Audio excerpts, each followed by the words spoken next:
Wenn wir an Fußball denken, denken wir an ausverkaufte Stadien, jubelnde Fans und an die größten Sportstars unserer Zeit. Wir denken an Weltmeisterschaften, an unvergessliche Tore und an Momente, die Millionen Menschen gleichzeitig erleben. Für viele ist Fußball die schönste Nebensache der Welt. Für andere ist er weit mehr als das. Er ist Leidenschaft, Identität und manchmal sogar Religion. Doch was wäre, wenn wir uns in einer entscheidenden Sache täuschen würden? Was, wenn die Geschichte des Fußballs nicht in den Schulen Englands begann, sondern tausende Jahre früher in einer Welt voller Tempel, rätselhafter Rituale und alter Götter? Und was, wenn eines der beliebtesten Spiele der Menschheit ursprünglich eine Bedeutung hatte, die so düster ist, dass sie bis heute kaum jemand kennt? Denn tief in dem Dschungel Mittelamerikas liegen die Überreste gewaltiger Steinarenen. Sie wurden nicht für Gladiatoren erbaut und auch nicht für öffentliche Versammlungen. Sie dienten einem Ballspiel. Doch dieses Ballspiel war kein harmloser Zeitvertreib. Für die Menschen, die es spielten, konnte es über Ehre und Macht entscheiden, über das Schicksal ganzer Gemeinschaften und möglicherweise sogar über Leben und Tod. Die Archäologie hat in den vergangenen Jahrzehnten mehr als 1000 solcher Spielfelder freigelegt. Manche sind klein und unscheinbar, andere so monumental, dass sie noch heute Ehrfurcht auslösen. Sie liegen zwischen Pyramiden, Tempeln und heiligen Plätzen einer Kultur, die uns bis heute vor unzählige Rätsel stellt. Es ist die Welt der Maya und ihrer Nachbarn, deren Wissen über Astronomie, Mathematik und Architektur die Forschung seit Generationen beschäftigt. Doch gerade eines ihrer größten Geheimnisse scheint in dem Schatten ihrer gewaltigen Bauwerke zu stehen: ihr Ballspiel. Lange bevor es Fußballstadien gab, versammelten sich die Maya zu einem Spiel namens Pits, einem Wettkampf, der ganze Städte in seinen Bann zog. Heute ist es vor allem unter dem Namen Pocathoc bekannt, benannt nach dem charakteristischen Geräusch des Kautschukballs, wenn er gegen die Steinwände des Spielfelds prallte. Archäologen haben also in Mittelamerika bislang mehr als 1000 Ballspielplätze der Maya und anderer mesoamerikanischer Kulturen entdeckt. Und wenn man sich das wirklich vor Augen führt, dann wird schnell klar, was für eine Dimension das war. Denn zum Vergleich: In Deutschland gibt es heute schätzungsweise ebenfalls nur etwa 1000 bis 2000 Fußballstadien. Das bedeutet nicht einfach nur eine Zahlenspielerei, sondern zeigt uns etwas viel Grundsätzlicheres. Dieses Spiel war kein Randphänomen, sondern ist schon seit Jahrtausenden in unserer Gesellschaft verankert. Und genau hier beginnt das eigentlich Faszinierende. Diese Arenen waren keine simplen Spielfelder, sondern Orte, an denen sich ganze Städte versammelt haben. Hier wurde gespielt, mitgefiebert, vielleicht sogar gehofft und gebangt, ähnlich intensiv, wie wir es heute aus modernen Stadien kennen. Wenn du heute die Atmosphäre in einem Fußballstadion spürst, die Lautstärke, die Emotionen, dieses kollektive Aufgehen in einem Moment, dann wirkt es plötzlich gar nicht mehr so weit hergeholt. Schon vor Jahrtausenden hatte dieses Ballspiel eine gesellschaftliche Bedeutung, die in ihrer Größenordnung durchaus mit der heutigen Fußballbegeisterung vergleichbar ist. Die meisten Menschen gehen davon aus, dass Sport schon immer der Unterhaltung diente. Doch in vielen alten Kulturen war das völlig anders. Spiele konnten politische Macht demonstrieren, religiöse Bedeutung besitzen und Teil heiliger Zeremonien sein. Sie waren Ausdruck der Weltordnung selbst. Genau das scheint auch für die alten Völker Mittelamerikas gegolten zu haben. Alte Reliefs zeigen Spieler in aufwendigen Gewändern, Priester und Herrscher, aber auch Szenen, die auf den ersten Blick verstörend wirken. Manche Darstellungen zeigen Opferhandlungen und Enthauptungen, andere geheimnisvolle Symbole, deren Bedeutung bis heute diskutiert wird. Historiker und Archäologen versuchen seit Jahrzehnten, diese Bilder zu entschlüsseln. Gleichzeitig haben sie gezeigt, dass das Ballspiel weit mehr war als ein sportlicher Wettkampf. Es war tief in den religiösen Vorstellungen der damaligen Gesellschaft verankert. Und genau an diesem Punkt beginnt unser Rätsel. Warum investierten ganze Hochkulturen so viel Zeit, Energie und Ressourcen in ein Ballspiel? Warum entstanden monumentale Arenen aus Stein, die bis heute überdauert haben? Warum wurde ein Ball zu einem Symbol, das in Mythen, Ritualen und religiösen Vorstellungen immer wieder auftaucht? Und warum scheint sich die Verehrung von Spielern und Mannschaften bis in unsere moderne Welt hinein fortzusetzen? Vielleicht Vielleicht sind das alles nur Zufälle. Vielleicht ist Fußball einfach ein Spiel, das Menschen seit jeher fasziniert. Vielleicht steckt dahinter aber auch eine viel ältere Geschichte, die uns von Generation zu Generation überliefert wurde und deren ursprüngliche Bedeutung längst verloren gegangen ist. Denn die Geschichte des Fußballs könnte sehr viel älter sein, als wir glauben. Und vielleicht ist die blutige Wahrheit hinter diesem Spiel weitaus faszinierender als jede Legende, die jemals auf einem Spielfeld entstanden ist. Wenn wir heute an Fußball denken, sehen wir zwei Mannschaften, einen Ball und ein Spielfeld. Die Regeln sind klar, das Ziel ist einfach, Tore schießen und gewinnen. Doch für die Menschen Mittelamerikas war ein Ballspiel niemals nur ein Wettkampf. Es war ein Spiegel ihrer Weltanschauung und ihrer Vorstellung vom Universum. Um das zu verstehen, müssen wir uns von unserer modernen Sichtweise lösen und in eine Zeit zurückreisen, in der die Grenze zwischen Religion, Politik und Alltag kaum existierte. Für die Maya war die Welt kein zufälliger Ort, alles hatte eine tiefere Bedeutung. Der Lauf der Sterne, die Jahreszeiten, Geburt und Tod, all das war Teil eines großen kosmischen Kreislaufs, den der Mensch verstehen und bewahren musste. In dieser Welt spielte der Ball eine erstaunliche Rolle. Archäologen gehen davon aus, dass die Kugelform in vielen alten Kulturen mit Himmelskörpern und kosmischen Zyklen in Verbindung gebracht wurde. Für die Völker Mittelamerikas könnte der Ball unter anderem die Sonne oder die Bewegung der Gestirne symbolisiert haben. Das eigentliche Spiel wurde dadurch zu weit mehr als einer sportlichen Herausforderung. Es konnte den ewigen Kampf zwischen gegensätzlichen Kräften darstellen, zwischen Tag und Nacht, Leben und Tod oder Ordnung und Chaos. Eine der faszinierendsten Überlieferungen der Maya findet sich in dem sogenannten Popol Vuh, einem ihrer bedeutendsten Texte. Darin wird erzählt, wie die Heldenzwillinge Hunahpu und Xbalanque durch ihr Ballspiel die Herrscher der Unterwelt herausfordern. Diese Geschichte ist keine Sportreportage, sondern ein Mythos voller Symbole. Dennoch zeigt sie, welche außergewöhnliche Bedeutung ein Ballspiel für diese Kultur hatte. Es war Teil ihrer Erzählungen über die Entstehung und Ordnung der Welt. Doch die Geschichte wird noch rätselhafter. Warum sollte eine Gesellschaft ein Spiel mit solch gewaltigen religiösen Vorstellungen verbinden? Vielleicht liegt die Antwort in der besonderen Stellung des Wettkampfes. Schon in vielen frühen Kulturen war der sportliche Wettbewerb mehr als Unterhaltung. Er konnte Konflikte regeln, Macht demonstrieren und den Zusammenhalt einer Gemeinschaft stärken. Sieger wurden bewundert und gefeiert. Niederlagen konnten weitreichende Folgen haben. Der Ausgang eines Spiels hatte oft eine symbolische Bedeutung, die weit über das Spielfeld hinausging. Wenn wir darüber nachdenken, wirkt unsere moderne Welt plötzlich gar nicht mehr so fremd. Auch heute füllen Menschen riesige Arenen. Sie reisen tausende Kilometer, um ihre Mannschaft zu unterstützen. Spieler werden zu Legenden und Ikonen einer ganzen Generation. Manche Fans sprechen von magischen Nächten oder von Schicksalsspielen. Andere errichten ihren Idolen Denkmäler oder verewigen ihre Namen in Liedern und Geschichten. Natürlich ist das nicht mit den religiösen Vorstellungen der Maya gleichzusetzen. Doch die Parallelen zeigen, dass der Mensch offenbar seit jeher mehr in einem Spiel sehen möchte, als nur den Wettkampf selbst. Er sucht nach Geschichten, nach Helden und nach Momenten, die größer erscheinen als der Alltag. Und genau deshalb endet das Rätsel nicht bei den Maya. Denn sie waren nicht die einzige Kultur, die einem Ballspiel eine besondere Bedeutung gab. Ähnliche Spiele und Rituale finden sich in verschiedenen Teilen der Welt. Manche dienten der Ausbildung von Kriegern, andere religiösen Festen oder politischen Zeremonien. Immer wieder taucht dabei dieselbe Idee auf: Ein Ballspiel kann mehr sein als ein Spiel. Doch während Archäologen versuchen, die Vergangenheit Stück für Stück zu rekonstruieren, gibt es Menschen, die noch weitergehen. Sie fragen, ob hinter diesen alten Traditionen ein gemeinsamer Ursprung steckt. Ob die erstaunlichen Parallelen zwischen verschiedenen Kulturen wirklich nur Zufall sind. Und ob manche Mythen vielleicht Erinnerungen an Ereignisse bewahren, deren wahre Bedeutung längst verloren gegangen ist. Genau an diesem Punkt treffen Geschichte, Mythologie und Mystery aufeinander.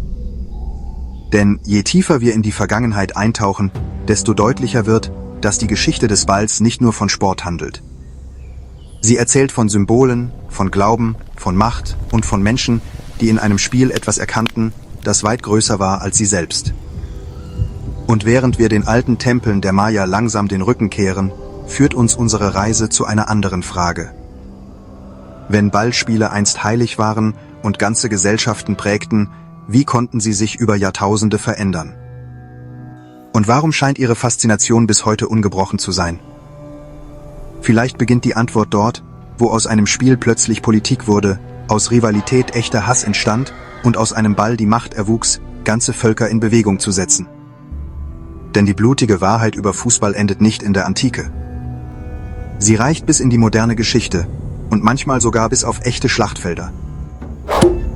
Es gibt eine Geschichte über Fußball, die fast jeder schon einmal gehört hat. Eine Geschichte, die so unglaublich klingt, dass viele sie für eine Legende halten. Die Geschichte eines Krieges, der angeblich wegen eines Fußballspiels begann. Doch was, wenn diese Geschichte nur die Spitze eines viel größeren Eisbergs ist? Was, wenn Fußball tatsächlich die Macht besitzt, Emotionen so weit anzufachen, dass ganze Gesellschaften an ihre Grenzen geraten? Und was sagt das über uns Menschen aus?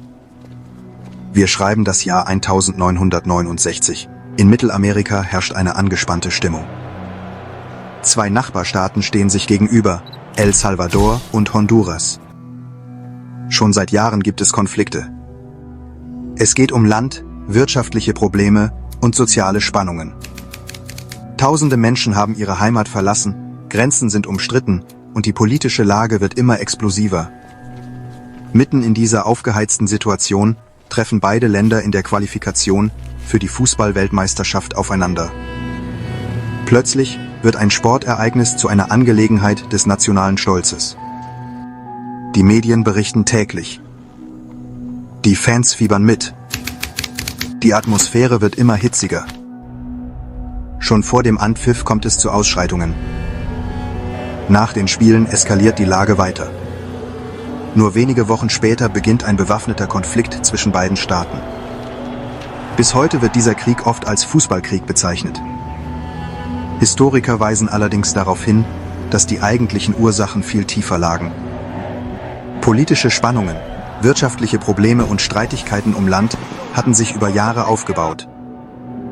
Die Fußballspiele waren nicht die Ursache des Konflikts, aber sie wurden zu einem Symbol, das die bereits vorhandenen Spannungen sichtbar machte. Und genau das ist vielleicht die eigentliche Erkenntnis. Fußball erschafft keine Konflikte aus dem Nichts. Aber er kann Gefühle bündeln wie kaum etwas anderes. Er kann Menschen verbinden. Und manchmal kann er Gegensätze sichtbar machen, die längst existieren. Wenn wir einen Schritt zurückgehen, fällt etwas Erstaunliches auf. Schon bei den alten Kulturen Mittelamerikas war ein Ballspiel mehr als Unterhaltung. Es ging um Gemeinschaft, um Identität, um Ordnung, um die Frage, wer gewinnt und wer verliert. Auch heute sehen wir ähnliche Mechanismen. Menschen reisen um die halbe Welt, um ihre Mannschaft zu unterstützen. Sie tragen Farben, Symbole und Fahnen, sie singen dieselben Lieder, sie feiern Siege und trauern über Niederlagen. Für Außenstehende mag das manchmal übertrieben wirken, doch Sozialwissenschaftler sehen darin ein uraltes menschliches Bedürfnis nach Zugehörigkeit und gemeinsamer Identität. Vielleicht ist genau das einer der Gründe, warum Fußball so erfolgreich wurde. Er verbindet Menschen durch gemeinsame Geschichten. Er erschafft Helden, er schafft Rivalitäten und er erzeugt Momente, die weit über den eigentlichen Wettkampf hinausgehen. Doch während Historiker versuchen, die gesellschaftliche Bedeutung des Sports zu verstehen, stellen andere Beobachter eine ganz andere Frage. Warum besitzt Fußball eine Symbolkraft, die Menschen seit Jahrtausenden zu faszinieren scheint? Warum tauchen Wettkämpfe mit einem Ball immer wieder in den unterschiedlichsten Kulturen auf?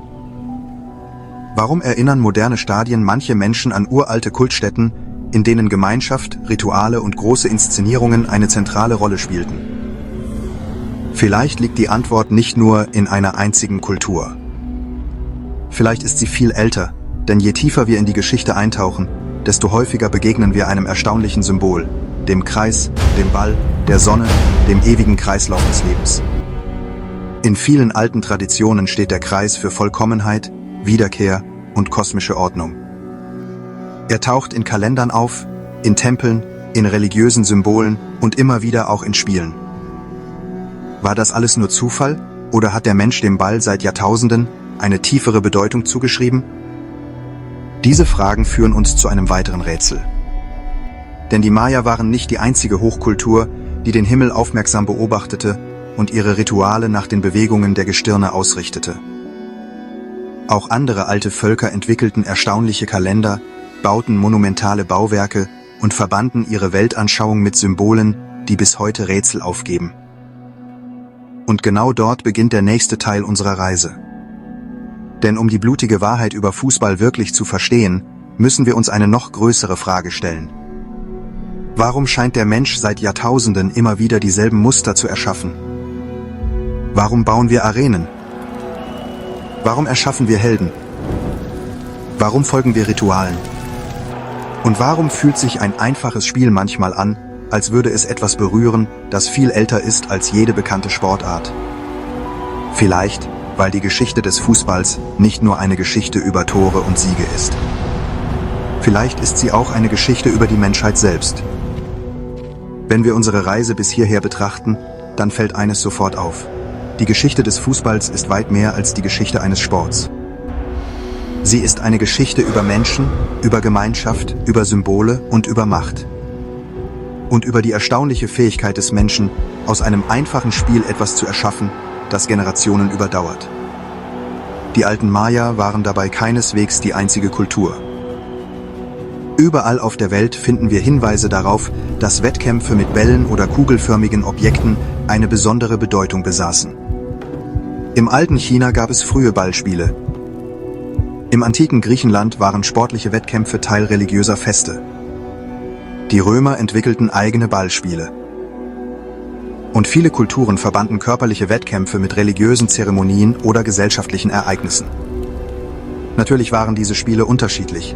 Sie hatten eigene Regeln, eigene Traditionen, eigene Bedeutungen. Doch eine Sache scheint sie alle miteinander zu verbinden. Der Mensch wollte nie einfach nur spielen.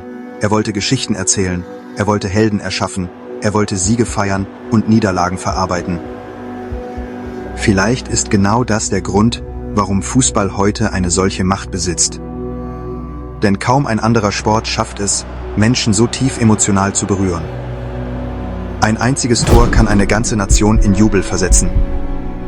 Eine Niederlage kann Generationen in Erinnerung bleiben. Spieler werden zu Legenden, Trainer zu Ikonen und Stadien zu Orten, an denen Menschen gemeinsam hoffen, bangen und feiern. Soziologen sehen darin ein uraltes menschliches Bedürfnis. Menschen suchen Gemeinschaft, sie suchen Identität, sie suchen Geschichten, die größer sind als ihr Alltag. Und vielleicht erklärt genau das die unglaubliche Anziehungskraft des Fußballs. Doch es gibt noch einen weiteren Aspekt. Wer große Turniere verfolgt, kennt die aufwendigen Eröffnungsfeiern. Lichtshows, Musik, Tänzer, Masken, Symbole, Geschichten. Jede Kultur erzählt dabei ihre eigene Geschichte und präsentiert sich der Welt. Für die einen sind diese Inszenierungen einfach Unterhaltung. Andere erkennen darin alte Traditionen wieder, bei denen Feste und Wettkämpfe eng miteinander verbunden waren. Schon in der Antike gingen große sportliche Ereignisse oft mit religiösen oder kulturellen Feierlichkeiten einher. Menschen versammelten sich, um gemeinsam etwas zu erleben, das größer war als der einzelne Mensch. Vielleicht hat sich daran bis heute weniger verändert, als wir glauben. Die Kulissen sind moderner geworden, die Technik ist spektakulärer, doch die Grundidee ist erstaunlich vertraut. Menschen kommen zusammen, sie teilen Hoffnung, Angst, Freude, Enttäuschung. Und sie erleben einen Wettkampf, dessen Ausgang niemand kennt. Genau diese Mischung aus Unsicherheit und Emotion macht den Sport so faszinierend. Und doch bleibt eine Frage offen. Warum tauchen Ballspiele und ähnliche Rituale in so vielen unterschiedlichen Kulturen auf? Ist das einfach eine natürliche Entwicklung der Menschheit oder steckt dahinter ein gemeinsames menschliches Bedürfnis, das uns seit Jahrtausenden begleitet? Historiker würden vermutlich die erste Antwort geben.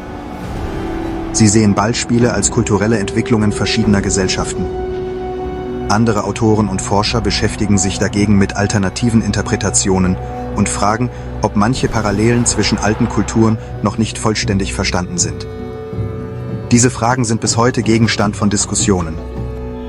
Eine endgültige Antwort gibt es nicht. Vielleicht wird es sie auch niemals geben. Doch gerade das macht Geschichte so spannend. Nicht jede Frage kann sofort beantwortet werden, nicht jedes Rätsel ist bereits gelöst. Und manchmal führt uns eine scheinbar einfache Frage an einen Ort, an dem wir nie eine Antwort erwartet hätten. Denn eigentlich wollten wir nur herausfinden, woher Fußball kommt. Doch stattdessen haben wir Pyramiden entdeckt, alte Tempel, Mythen, kosmische Vorstellungen, blutige Rituale, echte Kriege. Und die erstaunliche Erkenntnis, dass ein Ballspiel Menschen seit Jahrtausenden bewegen kann. Vielleicht liegt das größte Geheimnis des Fußballs also gar nicht in seiner Herkunft. Auch in anderen Kulturen der Antike waren Sport, Wettkampf und Religion eng miteinander verbunden. Bei den Maya spielte das Ballspiel Pitz, heute oft als Poker-Talk bekannt, eine zentrale Rolle im gesellschaftlichen und religiösen Leben. Die Griechen wiederum veranstalteten die Olympischen Spiele zu Ehren ihrer Götter. Über den Wettkämpfen schwebte die Symbolik der Nike, der Göttin des Sieges, die nicht nur für sportlichen Erfolg stand, sondern für Triumph in allen Bereichen des Lebens, im Krieg, in politischen Auseinandersetzungen und am Streben nach Ruhm und Ansehen. Die Römer übernahmen diese Vorstellung nahezu unverändert. Bei ihnen trug die Siegesgöttin den Namen Victoria. Auch sie verkörperte den Triumph des Menschen und wurde bei öffentlichen Feierlichkeiten, Wettkämpfen und militärischen Erfolgen verehrt. Wenn man diese Kulturen betrachtet, fällt ein bemerkenswertes Muster auf. Große Sportereignisse waren selten nur Spiele. Sie waren Ausdruck von Glauben, Identität, Gemeinschaft und dem Wunsch nach Größe. Und vielleicht ist genau das der Grund, warum uns diese Traditionen bis heute begleiten. Die Götter sind verschwunden, die Tempel zerfallen und die Opfergaben verstummt. Doch die Wettkämpfe sind geblieben. Millionen Menschen strömen noch immer in Arenen, jubeln ihren Helden zu und feiern den Sieg fast mit derselben Leidenschaft wie vor Jahrtausenden. Ob wir damit unbewusst uralte Traditionen fortführen oder ob dies einfach ein zeitloser Teil der menschlichen Natur ist, bleibt eine offene Frage. Fest steht jedoch, von den Ballplätzen der Maya bis zu den modernen Fußballstadien und den Olympischen Spielen zieht sich ein roter Faden durch die Geschichte. Die Faszination des Menschen für Wettkampf, Ruhm und den Triumph.